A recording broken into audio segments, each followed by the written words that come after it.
mo, teacher ko? Teacher ko ng high school yan sa Tondo High School. Anyway, hi! Hello! See, hindi ako nagkamali, kayo ang pinili ko.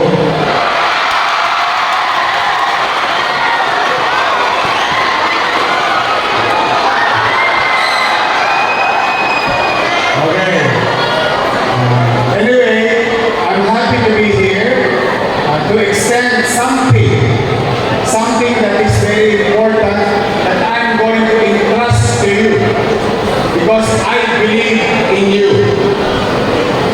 Meron tayong posibleng pangyari at nakalimutan naman tayo.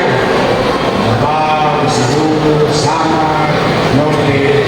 Baka mamaya, yung the big one may happen to us. Who knows? You never know. Is it inevitable? Yes. The question is when. But I want you to be prepared. Why did I choose high school? Grade 10, grade 12, UDN, NPLN. Lahat ng pagpublikong paralan. Why did I choose you? Because I think and I believe that you may and you can Kayo po. help Sagawad. our elders. Dito po.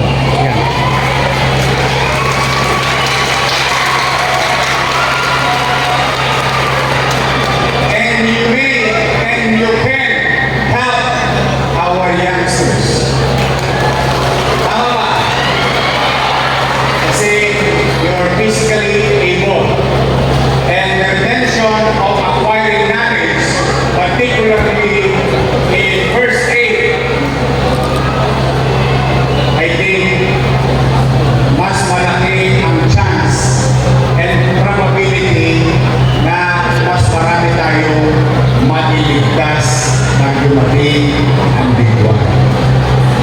Now, we are here today with your Vice Mayor, with the help of your principal and your teachers and your parents, giving you tools. Tools that you can bring anywhere. In fact, pag makikita niyo yung size niya, kahit araw-araw mo na yung parang lunchbox sa loob ng bag mo, madadala mo. And you can help your fellow students, your neighbors, then our elders, and the young ones. Kaya, with the limited resources na meron ang Manila, pinagkatiwala ko yun sa inyo. At mga kapwa nyo, high school, grade 10, and grade 12.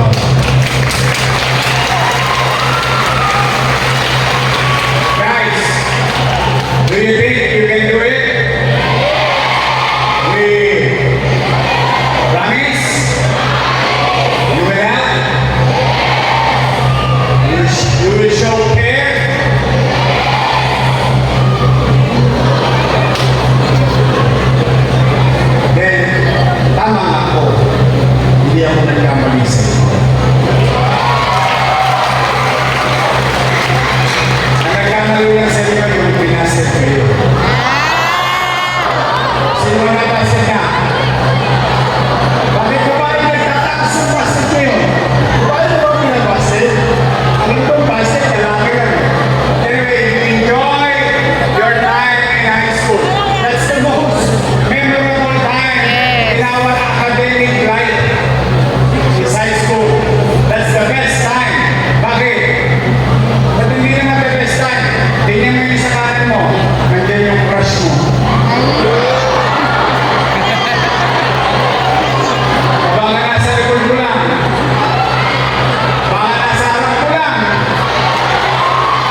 Rosario